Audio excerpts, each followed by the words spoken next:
పేరు వద్ది బాలుడు. మా మిసెస్ మార్కెట్ యార్డ్ చైర్మన్‌గా నిన్న సాయంత్రం మేము రాజీనామా పత్రం సెక్రటరీ గారికి ఇచ్చొచ్చినాము. తెచ్చి ఆయనకు మాకు హెల్త్ ప్రాబ్లమ్ ఉంది సార్ కొంత. ఆరోగ్యపరంగా మేము రాజీనామా చేయాలనుకున్నానంటే, సరే అని చెప్పి ఆయనకి ఇచ్చొచ్చినాం.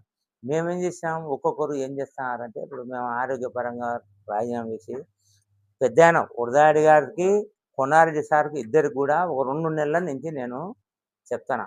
సార్ ఇట్లా ఆరోగ్యం బాలేదు మా భార్యకు. లివర్ కింద గడ్డలేసి కొంత మేము హైదరాబాద్ ఏఐజీలో చూపించినా, యశోదలో చూపించినా అవన్నీ అయిపోయి మళ్ళీ మేము ఇప్పుడు చెన్నై రేలా హాస్పిటల్‌లో చూపించాడు. మా వాడు వద్ది సూర్యప్రకాష్ అని యూరాలజిస్ట్ కిడ్నీ డాక్టర్ ఉన్నాడు. ఆయన సలహా మేరకు ఏం చేశాడంటే, ఆయన మద్రాసులో రేలా డాక్టర్ బాగా నడిచింది ఆయన దగ్గర పోయి మీరు చూపించుకోండి. ఆయన దగ్గర ఆయన ఏం చెప్పాడో చూస్తామంటే ఆయన దగ్గర పోయినాం. ఆయన దగ్గర చూపిస్తానా, నేను ఫిజియోథెరపీ చేపించినాం, కీమో చేపించినా. దాదాపు 4వ నెల నుంచి తిరుగుతానే ఉన్నాం. నిన్న కూడా మొన్న పోయిన బుధవారం పోయి శనివారం వచ్చిన హాస్పిటల్‌లో. ఆరోగ్యపరంగా ఉండి మేము రాజీనామా చేసినాం. అది పెద్దాయనకు, కొన్నారెడ్డి గారికి నుంచి మాకు పదవి ఇవ్వడం అనేది ఒక ముఖ్యమంత్రి చంద్రబాబు నాయుడు గారు, లోకేష్ గారి దగ్గర పెద్దాయన ఎన్నో ఉడుకుదుడుకులు వచ్చాయని కొట్లాడి మాకు ఇప్పించాడు. అయినా ఆ రోజు మాకు చంద్రబాబు నాయుడు గారు, లోకేష్ గారు, పార్టీ అధ్యక్షులు పల్లా శ్రీనివాసరావు గారు అందరూ కలిసి మాకు ఇచ్చినారు పదవి. మేము ఆ పదవికి వాళ్ళు మాకు ఇచ్చినందుకు కృతజ్ఞత తెలుపుకుంటున్నాం. మా ఆరోగ్యపరంగా 4 నెలల ముందు నేనేమనలే. 4 నెలల ముందు ఏమనలే. నాకు 4వ నెల నుంచి లివర్ ప్రాబ్లం వచ్చి మొన్నైతే ఒక 2 నెలలు నేను చాలా కష్టపడినా. నొప్పి అని. ఇప్పుడు రాత్రిళ్ళప్పుడు ఒక 5 నిమిషాలు కూడా నడచలేదు. ఎందుకంటే మనం ఆమె చైర్మన్‌గా ఉండి నేను దాన్ని వద్దని రాజీనామా చేసిన. దానికి రాజీనామా చేసిన దానికి మన పొద్దుటూరులో ఉండే ఒక పెద్ద ప్రముఖ నాయకుడు, ఆయన ఏదో పెద్ద ప్రముఖంగా అనుకుంటున్నాడు. ఆయన ఏం చేసినాడు, నిన్న ఒకటి పెట్టినాడు.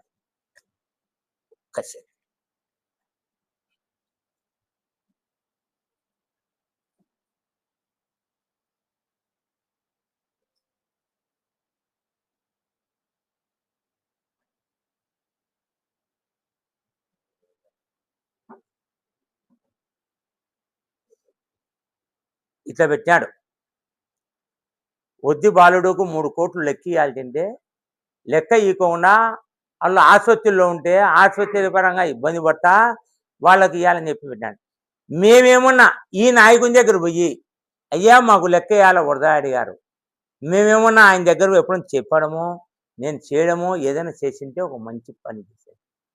నేను నీ దగ్గరికి రాలే, నీతో మాట్లాడలే, నాకు 3 కోట్లు బాకీనా అని చెప్పి నేను నీకు చెప్పినానా? 3 కోట్లు నాకు 12 కోట్లు బాకీనాడు. నీకు తెలుసా? 3 కోట్లు బాకినా, 2 కోట్లు బాకినా, కోటి బాకినా ఎవరికి అవసరమయ్యా లెక్క అవసరం? నాకు వాళ్ళతో మేము ఏదైనా ఉంటే, ఇప్పుడు రాజకీయంలో ఆయనతో 43 సంవత్సరాల నుంచి నేను వరదాడి గారితో ఇండిపెండెంట్గా సింహం గుర్తు పెట్టినప్పటి నుంచి అందరం కలిసిన్నారు. ఈ వద్దున్నటువంటి ప్రముఖులు కూడా అంతా కలిసినట్టు ఆయన దగ్గర. మేము కూడా అట్టే ఉన్నాం 43 ఏళ్ళ నుంచి. ఈ వద్దుడు కూడా ఆయనతో మేము వ్యతిరేకించలే. నేను పార్టీ పదవికి రాజీనామా చేయలే, మేము పార్టీకి ఏం రాజీనామా చేయలే. మేము మార్కెట్ యార్డ్ చైర్మన్గా బాధ్యత తొలగించినా కానీ వద్దనుకున్నాము తప్ప పొదుమాది ఏం లేదు. నువ్వేం చేసినావు? పొద్దున్న లేచానికి నువ్వు 3 కోట్లు లెక్క, 6 కోట్లు లెక్క ఇవన్నీ నేను చెప్పినానా? నీకేమన్నా అవసరమా? అది నువ్వేమన్నా మాకు వాళ్ళకు ద్వేషాలు పుట్టించడానికి కాకోకుండా నువ్వు ఒక పార్టీని కూడా, నేను ఆ పార్టీలో తెలుగుదేశం పార్టీలో నువ్వు పార్టీలో ఉండవు, పార్టీని బెస్ట్ పట్టించడానికే కదా ఇది. నువ్వు చేసే కార్యక్రమాలు ఏమన్నా పార్టీకి ఏమైనా ఉపయోగపడినాయా? నువ్వు ఉపయోగపడేటి పెట్టు. నువ్వు లేకోకుండా మమ్మల్ని అట్ట పెట్టి అట్ట బజార్కి ఇస్తావాట, ఫోటోలు పెట్టి మమ్మల్ని ఎట్టంటేట. దాని గురించి నేను ఆయనకు ఒకటే విన్నపం చేసుకుంటున్నా. నువ్వు పార్టీలో ఎదగాలంటే, ఒకవేళ నీకు వరదాడికి ఒకవేళ నువ్వు పార్టీలో ఎదగాలంటే ఎదగండి, మాకు సంబంధం లే. మేము బీసీలం, ఒక చేనేత కుటుంబానికి ఉండేటోళ్ళం, మేము చేనేత కుటుంబంలో ఉండేటోళ్ళం. మా మీద ఒక ఇట్లాంటి పెట్టే బదులు ఎవరైనా పెద్ద పెద్దలకు బాగిన వాళ్ళు ఏమనంటే వాళ్ళు చూసుకొని పెట్టుకోండి. మమ్మల్ని పెట్టి మమ్మల్ని బదలాం చేయాలని అవన్నీ పేర్లు అంటే మేము అదో చిక్కినామా? మీకు ఒక చేనేత కుటుంబంలో ఉంటున్నట్టు మేమేమన్నా అదో దొరికినామా? నేను చెప్పేది ఏముంది, ఇది ఇట్లాంటి పనులు మంచివి కాదు. రాజకీయాల్లో ఎన్నో వస్తాయంటే ఉడుకుదుడుకు. రేపు పొద్దున మాతో నీకు అవసరం పడదా? నువ్వు టికెట్ తెచ్చుకుంటే ఒకవేళ నీకు కావద్దు వరదాడితో కూడా అవసరం పడదా? ఎందుకు ఆ విమర్శలు మీరు విమర్శించుకోండి అవసరం ఉంటే. మమ్మల్నిలాగా కాకండి నేను చెప్తాను మేము. అంతేగాని నువ్వు ఇట్నే పోతురు ఓ ప్రోగ్రామ్‌లో నువ్వు అట్నే ఏసావు. ఏం చేసినావు? ఇట్నే ఇట్నే పెడతా పెడతానే అన్నందం సుబ్బయ్య మా వాడు. వానికి ఇట్నే రెచ్చగొట్టి వ్యక్తిగతంగా విషయాలు. ఈ చెప్పేదేమంటే సుబ్బయ్య గురించి నేను ఈ పొద్దు ఎత్తాల్సిన పనేం కాదు. ఈ వ్యక్తిగతంగా ఇట నాది పేరు తీసేట అట నువ్వు వ్యక్తిగతంగా ఆ రోజు నువ్వు వాళ్ళ మీద ఉసిగొలిపి వాడు ఆ రోజు ఊరికి చనిపోయినాడు. చనిపోయినాకేమన్నా దాని మీద ఏమన్నా ఈ రోజు నువ్వు పార్టీ వచ్చింది, అధికారంలోకి వచ్చింది, లోకేష్ గారు మొన్న పొద్దుటూరుకి వచ్చినారు, అంతకుముందు ముఖ్యమంత్రి గారి దగ్గర నువ్వు ఎన్నో తూర్లు కలుతున్నావు, పోతున్నావు, వస్తున్నావు. ఒక్క రోజన్నా అయ్యా ఇది ఏదన్నా దాని గురించి ఎంక్వైరీ వేయండి, ఏమైనా చేయండి అని ఏమైనా మాట్లాడుతున్నావా?